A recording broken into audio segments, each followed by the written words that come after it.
আমার ফেরেশতা তুমি যাও, তার বোতল থেকে মদ গুলি ফেলে দিয়ে ওই মদের বোতলের মাঝে দুধ দিয়ে পরিপূর্ণ করে দাও। বলেন না সুবহানাল্লাহ।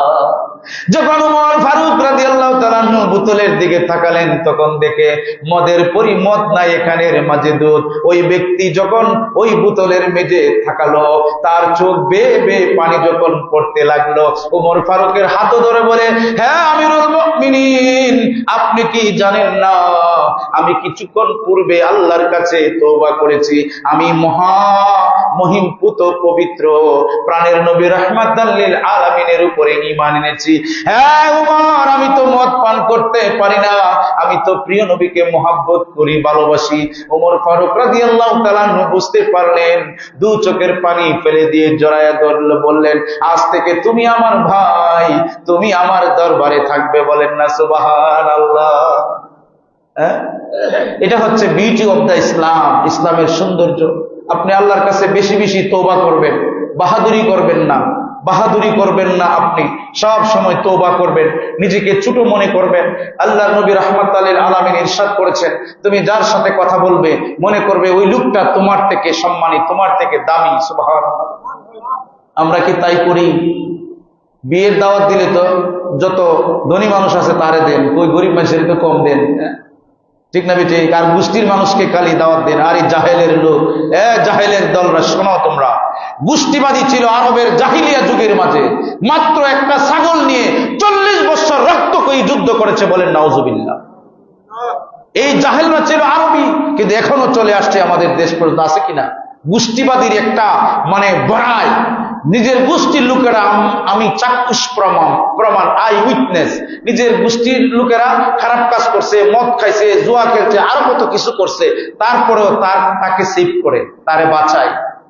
আরেক লোক মনে করেন অন্যায় কাজ করে নাই, ভালো কাজ করছে, তখন তার বিরুদ্ধে চলে যায়, তার মদকুর ভাইকে বাঁচানোর জন্য, তার সুদকুর ভাইকে বাঁচানোর জন্য, তার জিনাকুর ভাইকে বাঁচানোর জন্য সে একটা ভালো মানুষের বিরুদ্ধে চলে যায়। এই জন্য আল্লাহ পাক কোরআনে সাবধান করে দিয়েছেন যে শোনো, যারা মুমিন, যারা আমি আল্লাহকে ভালোবাসে, যারা রাসূলকে ভালোবাসে, তাদের সম্পর্কে তোমাদেরকে সাবধান করে দিই। আল্লাহ পাক কোরআনে সূরা আহজাবের মধ্যে বলছেন, ইন্নাল্লাযীনা ইউযুনাল মুমিনিনা ওয়াল মুমিনাতি, যারা মুমিন নারী এবং মুমিন নরকে কষ্ট দেয়, আল্লাহ রাব্বুল আলামিন স্পষ্টভাবে জানিয়ে দিলেন, যারা তাদেরকে কষ্ট দাও তো ইসমা মুবিনা, যারা কোনো অন্যায় করে নাই, গুনাহ করে নাই, আমি আল্লাহ তোমাদেরকে জাহান্নামে নিক্ষেপ করব। বলেন নাউজুবিল্লাহ। ইন্নাল্লাযীনা ইউযুনাল মুমিনিনা ওয়াল মুমিনাতি, নিশ্চয়ই যারা মুমিন নারী এবং নরকে কষ্ট দেয়, বিগাইরি মাকতাসাবু ফাকাদ ইহতামালু, বুহতান করে, মিথ্যা অপবাদ দেয় এবং তার সাথে অন্যায় করে, আল্লাহ পাক রব্বে কারীম বলতেছে, এটা আমাকে কষ্ট দেওয়া হলো, আমার রাসূলকে কষ্ট দেওয়া হলো। সুবহানাল্লাহ। এটা আল কোরআন বলছি, মিয়া বানায় বলছি না তো। কোরআন তো জীবনে পড়েনও না। কি বলে এটা, আপনি রমজান মাস আসলে কিছু খুলেন, এরপরে শেষ তাম্মাতুল বিল খাইর, এরপরে নিজের ভাবের কাজে চলে যান, ঠিক না বেটি? তোমাকে আমাকে পাকড়াও করে আমার কবরে আমার ভাই যাবে না, বোন যাবে না, মা বাবা কেউ যাবে না, আমার কবরে একমাত্র আমাকে জবাবদিহি করতে হবে, ঠিক না বেটি?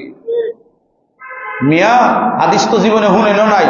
আর যেগুলি আমাদের দেশের বেশিরভাগ, এটা কইলে তো আমার উপর চলে আসে বলে আপনি তো হুজুর। আমি হুজুর বলি না, আমি একজন টিচার, আমি নিজেকে পরিচয় দিই, আমি একজন শিক্ষক, আমি হুজুর না। তো শিক্ষকের কাম হচ্ছে শিক্ষা দেওয়া, ঠিক না বেটি? তো শিক্ষাটা হবে রহমানি শিক্ষা, যে শিক্ষার মধ্যে আল্লাহ এবং রাসূল খুশি। সুবহানাল্লাহ। এজন্য I demand that I am not a আলেম, I feel that I am a teacher. আমি একজন শিক্ষক মনে করি নিজেকে, আমি আলেম মনে করি না, খতিব মনে করি না। তো what is the responsibility for a teacher? একজন শিক্ষকের রেসপন্সিবিলিটি কি? আল্লাহ রাসূল বলছেন, বুইস্তু মুআল্লিমান, I have come for the all mankind as a spiritual teacher.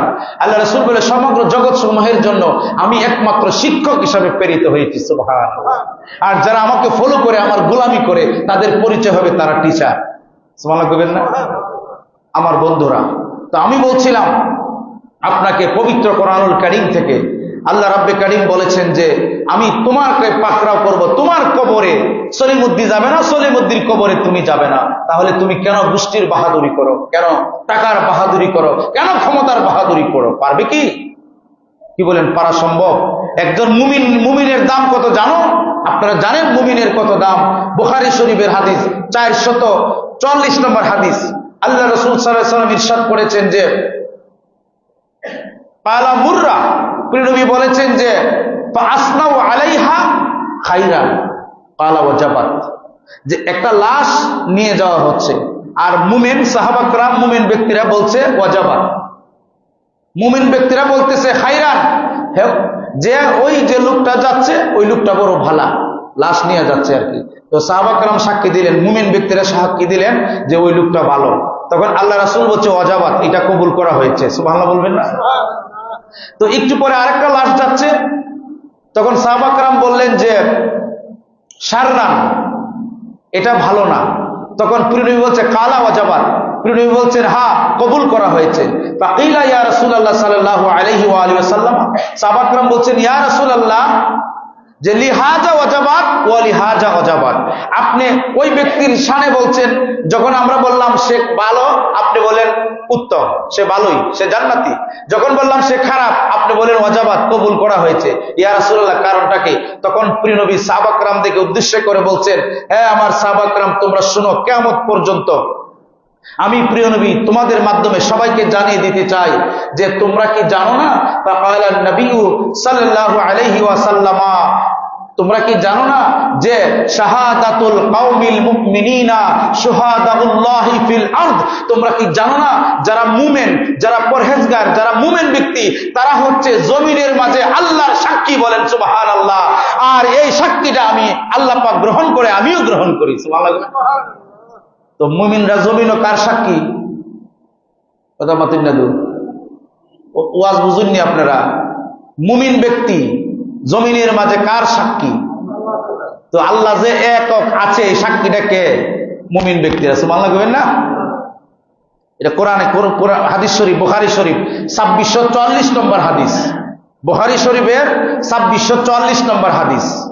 এখন আমি একটা হাদিস বলছিলাম, এক ব্যক্তি কয় আপনি তো হাদিসের বলেন না, কিতা নাম্বার বলেন না। আচ্ছা বলেন নাম্বার, তারপরে হাদিসের মতন বললে সময় পাওয়া যাইব।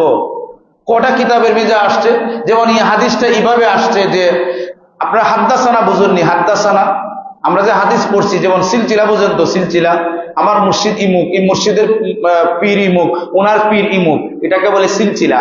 তো হাদিসের সিলসিলা আছে, যেমন ওয়ান সুলাইমান ইবনে হাদিন ওয়ান সুলাইমান ইবনে জাইদিন ওয়া হাদ্দাসানা সুলাইমান ইবনে হারবিন, তারপরে ওয়া হাদ্দাসানা হাম্মাদ ইবনে জাইদিন ওয়া হাদ্দাসানা আন সাবিতিন ওয়া হাদ্দাসানা আন আনাস ইবনে মালিক রাদিয়াল্লাহু তাআলা আনহু আন্নাহু ক্বাল ক্বালা নবী সাল্লাল্লাহু আলাইহি ওয়া আলিহি ওয়া সাল্লামা বি জানাজাতিন। এই হাদিসটা হচ্ছে এইভাবে। তো এখন যদি আমি আপনাকে একটার পর একটা বলে বলে আসি, তো আপনারা হাদিস কোন সময় কমু, ওয়াজ করবো কোন সময়, ঠিক না বেঠিক? তো এখন যে বললাম এটাকে বলে হাদিসের মতন, মতন বুঝুননি না, এটা তো বোঝার কথা না। মতন মানে হলো হাদিসের ইবারত, যে একটা থেকে আরেকটা বর্ণনা, আর হাদিসের মানে রাউই হলো কে বর্ণনা করছে প্রথম। তো আমি প্রথম বললাম যে হাদ্দাসানা সুলাইমান ইবনু হারবিন। তো হাদ্দাসানা মানে হাদিস বয়ান করেছে, কে বয়ান করেছে? হযরতে ইমাম বুখারী রাহমাতুল্লাহ আলাইহি। কার থেকে বয়ান করেছে? হাদ্দাসানা সুলাইমিন, হযরত সুলাইমান রাদিয়াল্লাহু তাআলা আনহু থেকে বয়ান করেছে। তারপরে বলছে ওয়া হাদ্দাসানা হারবিন, তো হারবিন থেকে বয়ান করছে সুলাইমান, আর সুলাইমান থেকে ইমাম বুখারী। তো হারবিন কার থেকে বয়ান করছে? তিনি বলতেছেন যে আমি বয়ান করছি যে হাদ্দাসানা কার থেকে? হাম্মাদ থেকে। তো হাম্মাদ বলতেছে ওয়া হাদ্দাসানা, আমি বয়ান করছি জায়েদ থেকে। তো জায়েদ বলতেছে কি ওয়া হাদ্দাসানা সাবিতিন, সাবিত বলতেছে আমি মানে জায়েদ বলতেছে আমি সাবিত থেকে বয়ান করছি, আর সাবিত বলতেছে ওয়া হাদ্দাসানা আনাসিন, আর সাবিত বলতেছে আমি আনাস থেকে বয়ান করছি, আর আনাস বলতেছে ওয়ান আনাস ইবনে মালিক রাদিয়াল্লাহু তাআলা আনহু আন্নাহু ক্বাল, আর আনাস রাদিয়াল্লাহু তাআলা আনহু বলছে আমি নবী থেকে বয়ান করছি। বলেন সুবহানাল্লাহ। এগুলিকে বলে হাদিসের মতন।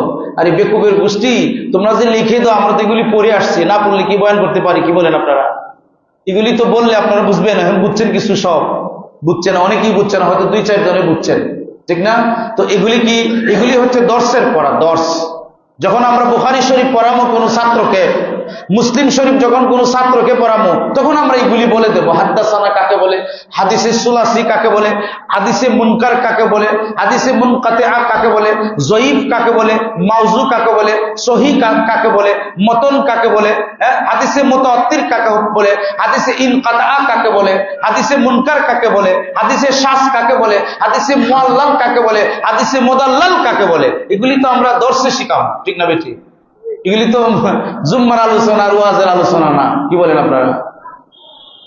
তো বন্ধুরা আমার, প্রত্যেকটা হাদিসের পিছনে রেফারেন্স আছে, কনটেক্সট আছে, বুঝতে পেরেছেন?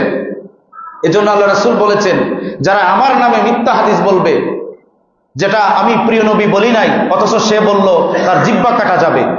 আপনি কি মনে করেছেন বক্তা খালি বক্তা ওয়াজ করলে হয়ে যায় নাকি? কত বক্তা যে জাহান্নামে যাবে আল্লাহ এবং রাসূল ভালো জানেন। মুজাদ্দেদ আল ফেসানি, একদিন ওনাকে বলা হলো, হ্যাঁ মুজাদ্দেদ আল ফেসানি, একটা লোক বড় আলেম, সারা জীবন দাওয়াত দিছে, কিন্তু শেষ বিচারে জাহান্নামে যাবে, কারণ কি? তো মুজাদ্দেদ আল ফেসানি মুরাকাবার হালতে, জজবার হালতে বলছে, মৌলা তুমি মাফ করে দাও, তার কফরের লেখা কাফের, আবুল ফজল করে নাম। তখন আল্লাহ পাক বলে, আমি তো দেই না, তবে আমার বন্ধু যেহেতু মানে আমার কাছে ক্ষমা চেয়েছে, এজন্য আমি তাকে কাফের থেকে মুমিন বানাই দিছি। বলেন সুবহানাল্লাহ। কি মনে করছেন মিয়া? একজন আলেমের অনেক দাম, অনেক সম্মান, অনেক ইজ্জত, আপনার তো বুঝেনও না, আর আলেম দেখছেনও না। একজন আল্লাহ রাসূল বলছে যে আলেমের সাথে তোমরা ঝগড়া করি না, লাগবা না। লাগবার অর্থ হইল তার সাথে কুৎসারচনা করা, তার বিরুদ্ধে কথা বলা, বদনাম করা। করলে কি হবে? আপনি বেহুশ হবেন, মানে আপনার শরীর অবশ হয়ে যাবে, আপনার আয় ইনকাম রুজিতে বরকত আসবে না। আর তাকে যদি মারার আইটেম করেন, আক্রমণ করার আইটেম করেন, আল্লাহ রাসূল বলে সে মারা যাইব, সে মরে যাবে। বলেন সুবহানাল্লাহ। আল্লাহ রাসূল বলেছেন, হাদিস শরীফ, বুখারী শরীফ, যদি কোনো ভালো আলেম হয়, হক্কানি আলেম, তার পিছে যদি তুমি নামাজ পড়ো আর সে যদি আমার আশিক হয়, তাহলে এই নামাজটা কবুল হয়ে যাবে। বলেন না সুবহানাল্লাহ। কি মনে করছেন? অনেক ব্যাপার স্যাপার আছে এখানে, কিন্তু আমরা আলেম হইতে পারি নাই, আমরা আলেম হইতে পারি নাই। একজন আলেমের সম্মান কত বড়! আল্লাহ রাসূল বলছেন, একজন আলেমকে নিশ্চয়ই শয়তানে ভয় করে। আর এখন আলেম হয়ে আমরা শয়তান হয়ে যেতেছি গা। ভালো আছে, আমরা হয়ে যাচ্ছি, আমরা দুনিয়ার লোভে পড়ে যাচ্ছি, টাকার লোভে পড়ে যাচ্ছি। আমরা আরেকজনের অবৈধ জিনিসের প্রতি আমরা দৃষ্টিপাত করছি, ঠিক না বেঠিক? আমরা আলেম হয়ে জালেমের কাজ করছি, আমরা আলেম হয়ে মানুষ পিটাই রাস্তাঘাটে, ঠিক না বেঠিক? আলেমের লেফাজ পরে মানুষকে আক্রমণ করে। কুবা একটি শহরের নাম শুনছেননি আপনারা? কুবা, যারা হজ করতে গেছেন, কুবা জামে মসজিদ আছে না? মসজিদে কেবলাতাইন, দুই কেবলার মসজিদ। তো প্রিয় নবী কাছে সংবাদ এসেছে, কই ইয়া রাসূলুল্লাহ, দুইটা গ্রুপে একটা বিষয়ের উপরে তারা ঝগড়া করতেছে। কই ইয়া রাসূলুল্লাহ, তারা বৃষ্টির মতো পাথর মারতেছে। নাউজুবিল্লাহ পড়ে। আল্লাহর নবী তাৎক্ষণিক শুনলেন, শুনে দাঁড়িয়ে গেলেন, গিয়ে বলেন, ও সাহাবা کرام, চলো আমার সাথে, আমরা এদেরকে মীমাংসা করে দেব। সুবহানাল্লাহ। তো প্রিয় নবীর উম্মত না রে ভাই আমরা? ও ভাই, কি প্রিয় নবীর উম্মত হইলাম? দুইজন মানুষের ঝগড়া লাগলে আপনি আরো লাগাই দেন, লাগুক, এরা না মিলুক। আরে এক গোষ্ঠীর আরেক গোষ্ঠীর যদি কেউ রাগ করে, কেউ যদি কষ্ট পায়, আপনারা আরো লাগাই দেন, কিন্তু মীমাংসা করার নাই। অথচ রাহমাতাল লিল আলামিন বলছে, যদি কোনো মানুষের ঝগড়া করে আর যদি আরেকজনে মীমাংসা করে নেয়, তাহলে ওই ব্যক্তিটার উপরে আল্লাহ এবং রাসূলের রহমত, সমস্ত ফেরেশতাদের রহমত। বলেন সুবহানাল্লাহ।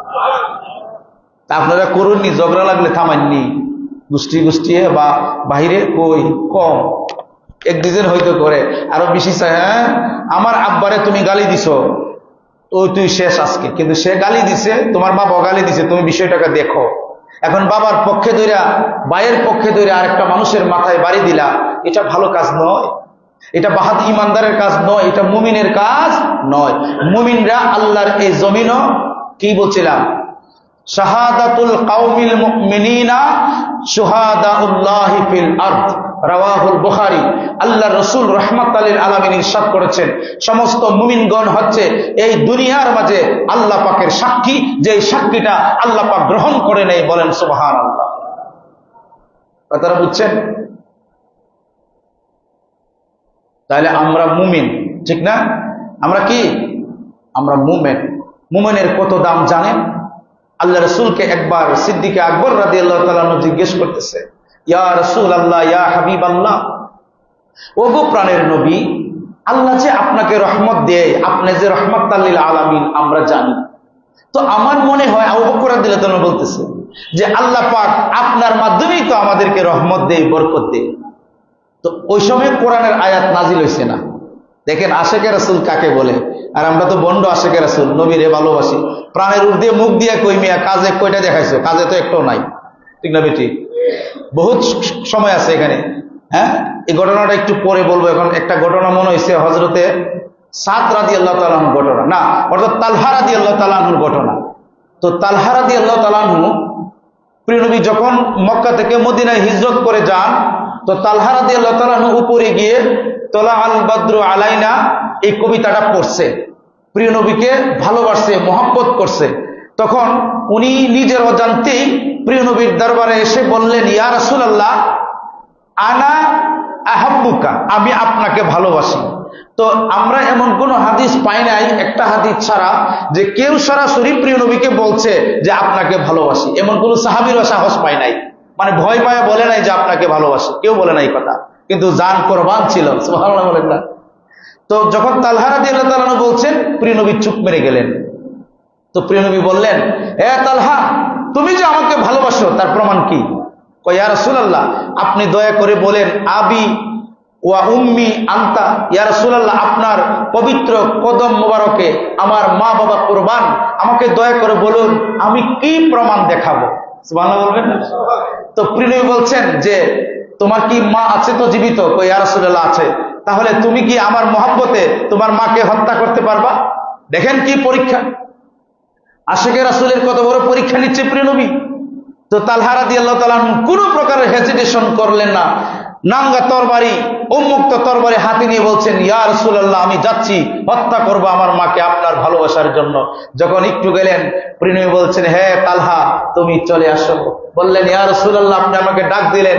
প্রিয় নবী বললেন, তুমি পরীক্ষায় পাশ করেছো, তোমার দাবিটা সত্য।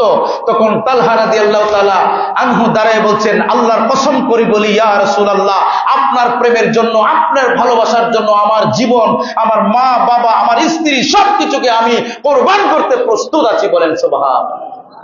তো মিয়া আশিকে রাসূল যে কোন কয়টা কুরবানি দিবেন, কোন তৈরি না, নিজেকে শুদ্ধ করতে পারলাম না, আবার আশিকে রাসূল দাবি করেন। আমি ভাই আশিকে রাসূল জীবনে খুঁজে পাইছি না, আমি তো নিজেও না। কারণ যে ক্রাইটেরিয়া সাহাবা کرام নবীকে ভালোবাসছেন, এই ক্রাইটেরিয়া তো নাই। তবে হ্যাঁ আমরা দাবি করি আল্লাহ আমাদের মাফ করবেন প্রিয় নবীর মাধ্যমে। বলেন আমিন। এটুকু করতে পারবেন, আর কিচ্ছু না। কিন্তু দাবি করতে পারবেন না যে আপনি আশিকে রাসূল, কারণ আশিকে রাসূল সম্ভব না। সম্ভব কি? এই তালহা রাদিয়াল্লাহু তাআলা আনহু প্রচন্ড যুদ্ধ লেগে গেছে। এই যুদ্ধের ময়দানে এক দিক থেকে কাফের বৃষ্টির মতো তীর নিক্ষেপ করতেছে, আরেক দিক থেকে কাফের তীর নিক্ষেপ করতেছে। আল্লাহর নবী মাঝখানে। হযরতে তালহা রাদিয়াল্লাহু তাআলা আনহু যখন দেখলেন প্রিয় নবীর দিকে বৃষ্টির মতো তীর আসতেছে, তালহা রাদিয়াল্লাহু তাআলা আনহু একটা দৌড় দিলেন। দৌড় দিয়ে প্রিয় নবীর সামনে গিয়ে বুকের মাঝে একটা তীরের আঘাত নিয়ে নিলেন। বলেন সুবহানাল্লাহ। একটা নয়, দুটা নয়, আবার আরেক কাফের যখন আরেক দিক থেকে তীর মারা শুরু করলো, হযরতে তালহা রাদিয়াল্লাহু তাআলা আনহু আরেক দিকে গেলেন। আরেক দিকে যখন তীর মারলো, আরেক দিকে হযরতে দুজানা রাদিয়াল্লাহু তাআলা আনহু চলে গেল। আর বলতেছেন, ইয়া রাসূলুল্লাহ, ইয়া হাবিবাল্লাহ, আমি তালহা, সেই তালহা মদিনার মাঝে যখন আমি যুবক ছিলাম, আমি বলেছিলাম ইয়া রাসূলুল্লাহ আপনাকে ভালোবাসি। আজকে যুদ্ধের ময়দানে আমি প্রমাণ দিব ইয়া রাসূলুল্লাহ, আমি জীবিত থাকতে আপনার শরীর মোবারকের মাঝে একটা টুকা পর্যন্ত লাগতে দিব না। বলেন সুবহানাল্লাহ। যখন আরেকটা তীর মারলো, এক জাগ, দু জাগ করে, তিন জাগ করে করে, একটা নয়, দুইটা নয়, প্রায় 72টা তীরের আঘাত হযরতে তালহা রাদিয়াল্লাহু তাআলা আনহুর বুকের মাঝে বিদ্ধ হয়েছে প্রিয় নবীর ভালোবাসায়। বলেন সুবহানাল্লাহ। কত ভালোবাসছেন প্রিয় নবীকে সাহাবা کرام। আল্লাহু আকবার। এখান থেকে শিক্ষা নেবেন, কোন মোল্লা থেকে আর মুন্সিদ থেকে না, ঠিক না বেঠিক? শিক্ষা নেবেন সাহাবা کرام থেকে। দেখবেন আপনার জীবন, আমার জীবন উন্নতি হবে, উজালা হবে। আল্লাহ রাসূল সাল্লাল্লাহু আলাইহি ওয়া আলিহি ওয়াসাল্লাম ইরশাদ করেছেন যে মুমিনের হক তোমরা জেনে নাও। এক মুমিনের হক আরেক মুমিনের উপরে যদি পালন না করো, হাসরের ময়দানে যখন তুমি নাজাত পাবা, মুমিন বলবে আল্লাহ তার কাছে আমি পাই। কি পাও? তার কাছে আমি সালাম পাই। বলে কেমনে? সে আমারে দেখলো, সালাম দিছে না। এরকম মুমিন আছে কিনা? যুবক মানুষও আছে এরকম, আমি বেশি দেখছি, বুঝছেন? যখন সামনে দিয়ে পরে সালাম দিব দিকে কাটটা যায়, সালাম দিব দিকে কাটটা পরে, এরকম আছে না? মুরব্বী দেখবো সালাম দিব, হে দূরে চলে যায়, কিন্তু তখন তাকে হাসরের ময়দান আটকানো হবে যে সে বলবো আমি তার কাছে পাওনা আছি। বলে কি? সে আমাকে সালাম দিল না, আমি তাকে দেওয়ার উদ্দেশ্য ছিল, আমাকে সব থেকে বঞ্চিত করলো, আর সে নিজেও বঞ্চিত হলো, সুতরাং আমি তার কাছে পাই। কি মনে করছেন? আপনি ছুটতে পারবেন না, আপনাকে এই সালামের যে পানিশমেন্ট আছে এটা আদায় করে আপনাকে মুক্ত হতে হবে। সুবহানাল্লাহ বলবেন না? এখন আপনি যাবেন গিয়ে আবার জান্নাতে, এক ভিক্ষুকায় দাঁড়াইব, আল্লাহ আমি তো তার কাছে পাই। কি পাও? সে একদিন খাবার খাইছিল, রকমরে খাবার, তার সুন্দর জায়গায় বসে, আমি খুঁজছিলাম, আমার দিছে না, সুতরাং আমি তার কাছে পাই, আমি পাওনা ছিলাম। তখন আমি বা আপনি বলুন কেমনে পাও? কারণ আল্লাহ বলছেন যে ধনের উপরে গরিবের হক আছে। ও মওলা, তুমিই তো বলেছ যে আমি গরিব, ধনীর ধনের উপরে আমার হক আছে, তো আমার সামনে খাইলো, আমারে দিছে না, আমি ছাড়তাম না। কথা বুঝছেন নি? গেল এটা, আরেকটা আইব, কেটা বুঝছেন নি? আল্লাহ আমি তারা তো হাত পাচ্ছিলাম, সে আমার 2 টাকা দিছে না, ভিক্ষুক বলে তারাই দিছে, আমি তার কাছে পাই, কারণ তার পকেটে টাকা ছিল, আমার দেয় নাই। বুঝতে পেরেছেন? এগুলি হাদিস শরীফ। মুমিনের হক, একজন মুমিনের কর্তব্য অনেক বড়, অনেক বিশাল। এই জন্য হযরত আবু বকর রাদিয়াল্লাহু তাআলা আনহু যখন ইসলাম গ্রহণ করেছিলেন, মাত্র 39 জন সাহাবী ছিল। হযরত আবু বকর রাদিয়াল্লাহু তাআলা আনহুকে নিয়ে 39 জন সাহাবী ছিল। কয়জন? তো আবু বকর রাদিয়াল্লাহু তাআলা আনহু প্রিয় নবীকে বললেন, ইয়া রাসূলুল্লাহ সাল্লাল্লাহু আলাইহি ওয়া আলিহি ওয়াসাল্লাম, আপনি আমাকে পারমিশন দেন, আমি ইসলামের সুমহান আদর্শকে কাফের মুশরিক বেঈমানের কাছে প্রচার করব। কার কাছে? আর আমরা দেশে কার কাছে করে? কোন আপনারা? এটা হাদিস মিয়া, 39 জন মাত্র মুসলমান ছিল। আল্লাহ রাসূলের কাছে পারমিশন চাইছে যে ইয়া রাসূলুল্লাহ আমি তাবলীগ করব, আমাকে পারমিশন দেন। মাত্র 39 জন সাহাবী। তো প্রিয় নবী বলছেন ঠিক আছে তুমি তাবলীগ করো। যখন কাবার অদূরে তিনি এসে যখন কলেমার দাওয়াত দিলেন, আর পাথরের আঘাত শুরু হইল, কাফেররা মারতে শুরু করলো, মারতে মারতে রক্তাক্ত করতে করতে ওনাকে বেহুশ করে দিল। বলেন সুবহানাল্লাহ। যখন তিনি বেহুশ হয়ে পড়ে গেলেন, তখন কাফের মুশরিক সবাই চলে গেল, উনি কোনো কথা বলতে পারে না। ইন দি মিন টাইম ওনার মা, যে উম্মে খায়ের, আবু বকর রাদিয়াল্লাহু তাআলা মার নাম কি ছিল? উম্মে খায়ের। উম্মে খায়ের দৌড় মেরে আসছেন রাদিয়াল্লাহু তাআলা আনহা, দৌড় মেরে এসে বললেন, বাবা তুমি কেমন আছো, চলো তোমাকে নিয়ে যাই। মা সন্তানকে যতটুকু পারে খেদমত করলো। তখন আবু বকর রাদিয়াল্লাহু তাআলা আনহুর যখন হুঁশ ফিরে আসলো, তখন আবু বকর রাদিয়াল্লাহু তাআলা আনহু বলছেন, ও মা, আমার প্রিয় নবী কেমন আছে আমাকে বলো। বলেন সুবহানাল্লাহ। আর এইদিকে বেহুশ হয়ে গেছে, কাফেরের মার খেয়েছে, মুশরিকের মার খেয়েছে, কিন্তু আশিকে রাসূল সিদ্দিক আকবর রাদিয়াল্লাহু তাআলা আনহু, না ওনার মতো কেউ ছিল না, কিয়ামত পর্যন্ত আর কেউ আসবে। বলেন সুবহানাল্লাহ। আবু বকর রাদিয়াল্লাহু তাআলা আনহুর এক রাত্রির ইবাদত সারা পৃথিবীর ওলি গাউস কুতুব মুহাদ্দিসগণের আমল যদি এক পাল্লায় রাখা হয়, আর শুধু 1 মিনিটের আমল, কত? 1 মিনিটের ইশকে রাসূলের আমল যদি এক পাল্লায় দেওয়া হয়, আবু বকর রাদিয়াল্লাহু তাআলা আনহু দামি হয়ে যাবে। বলেন সুবহানাল্লাহ। এভাবে 6 মাস প্রিয় নবীর প্রেমে ঘুমায় নাই সেই সিদ্দিক আকবর আবু বকর রাদিয়াল্লাহু তাআলা আনহু খলিফাতুর রাসূল, তিনি বলছেন, ও আম্মা, আমার প্রিয় নবী কেমন আছে আমাকে বলো, যদি প্রিয় নবী ভালো থাকে তাহলে আমার আর কোনো সমস্যা নাই। বলেন সুবহানাল্লাহ। তখন বাড়িতে নিলেন, লম্বা ঘটনা, চিকিৎসা করলেন, তিনি ভালো হলেন। তারপরে যেতে পারে না, বেহুশ হয়ে যায়। মাকে বলছে, মা আমাকে নিয়ে যাও। তো একটা লাঠি ভর দিয়ে দিয়ে পড়ে যায়, আবার উঠে, আবার হামাগুড়ি দেয়। যখন প্রিয়নবী দেখলেন প্রিয় নবীর আশেক হযরত আবু বকর রাদিয়াল্লাহু তাআলা আনহু একবার হামাগুড়ি দিয়ে আবার পড়ে রক্তগুলি বেয়ে বেয়ে পড়তেছে, প্রিয় নবী সহ্য করতে পারলেন না, রহমতের নবী কেঁদে দিলেন। বলেন সুবহানাল্লাহ। আল্লাহ নবী বলছেন, হে আবু বকর, আমি আপনাকে বলছি, কাল হাসরের ময়দানে হাউজে কাউসারের পাশে আমি আপনাকে দিব, আপনার যারে ভালো লাগে কাউসারের পানি দিবেন। বলেন সুবহানাল্লাহ। আবার যখন সামনে গেলেন, প্রিয় নবী উঠে দাঁড়িয়ে আবু বকর রাদিয়াল্লাহু তাআলা আনহুকে কুলাকুলি করলেন, চুমু খাইলেন, বললেন, হে আবু বকর, এত ভালোবাসেন আমাকে, আপনি কি চান বলেন। আবু বকর রাদিয়াল্লাহু তাআলা আনহু বলছেন, ইয়া রাসূলুল্লাহ, আমি চাই আমার শেষ বিদায় যেন আপনার পবিত্র কদম মুবারকের কাছে হয়। বলেন সুবহানাল্লাহ। ইশকে রাসূল কাকে বলে? আবু বকর রাদিয়াল্লাহু তাআলা আনহু যখন গুহায় গিয়েছিলেন, তো প্রিয় নবীকে বলতেছেন, ইয়া রাসূলুল্লাহ, গুহার ভিতরে নামবেন না, কারণ বড় বড় গর্ত আছে, আপনাকে খাটবে। ইয়া রাসূলুল্লাহ, আমি আবু বকর চলে গেলে দুঃখ নয়, কিন্তু আপনি কষ্ট পাইলে আমি কষ্ট পাবো। তিনি নামলেন, ওনার চাদর ছিলেন, চাদরকে কেটে কেটে সমস্ত গর্তগুলি ভরে দিলেন। আমার ভাইয়েরা, আমি শুধু এই চিত্রটা বোঝাতে চাচ্ছি, যখন এই গর্ত ঢুকলেন, বিষাক্ত সাপ যখন আবু বকর রাদিয়াল্লাহু তাআলা আনহুকে সবল দিলেন, কাহিনী বলা উদ্দেশ্য নয়, আমি বলতে চাচ্ছি, আপনি আমাকে যদি একটা মশা কামড় দেয়, টাস করে এরকম বাড়ি দিই, ওহ করে আমরা চিৎকার করি, ঠিক না ঠিক? আর বিষাক্ত সাপ, এমন বিষাক্ত সাপ যখন আবু বকর রাদিয়াল্লাহু তাআলা আনহুকে সবল দিলেন, আবু বকর রাদিয়াল্লাহু তাআলা আনহুর চোখ বেয়ে বেয়ে পানি পড়তেছে, সমস্ত শরীর কাঁপতেছে, বিষাক্ত চেয়ে গেছে। প্রিয় নবী আবু বকর রাদিয়াল্লাহু তাআলা আনহুর উরুর মাঝে ঘুমে প্রিয় নবী আবু বকর রাদিয়াল্লাহু তাআলা আনহু কোনো কথা বলেন নাই। যখন প্রচন্ড বিষের ক্রিয়া যখন প্রচন্ড থেকে প্রচন্ডতর হতে লাগলো, ওনার শরীর যখন জাকুনি কাঁপুনি দেওয়া শুরু করলো, সহ্যের সীমানা যখন মাত্রাতিক্রম করলো, তখন তিনি চোখের পানি ফেলে দিলেন। চোখের পানি যখন পড়লেন, প্রিয় নবী তো জানেন, প্রিয় নবী বলে, হে আবু বকর, আপনি কাঁদতেছেন। তখন প্রিয় নবী তাকিয়ে দেখলেন আবু বকরের চেহারা মলিন হয়ে গেছে, কালো বর্ণ হয়ে গেছে। প্রিয় নবী দেখেন রাহমাতাল লিল আলামিন, ওনার থুতু মুবারক যখন সাপে যে জায়গায় কামড় দিছে লাগিয়ে দিলেন, সমস্ত যন্ত্রণা ভুলে গেছে। বলেন সুবহানাল্লাহ। আরে প্রিয় নবী পরীক্ষা করছে আবু বকর রাদিয়াল্লাহু তাআলা আনহুকে, না হলে কি সাপ কামড় দেওয়ার ক্ষমতা রাখে না? আমার ভাইয়েরা, প্রিয় নবীর প্রেমে নিজেকে এত উৎসর্গ করতে হবে, প্রিয় নবীর প্রেমে এক চুল পরিমাণ কারো সাথে যদি ছাড় দেন, তাহলে আপনি মুমিন না। মুমিনের গুণ অনেক বড়। আল্লাহ এবং রাসূল যেন আমাদেরকে প্রকৃত মুমিন হওয়ার তৌফিক দান করে, বলি আল্লাহুম্মা আমিন। আলহামদুলিল্লাহি রাব্বিল আলামিন, ওয়াসসালাতু ওয়াসসালামু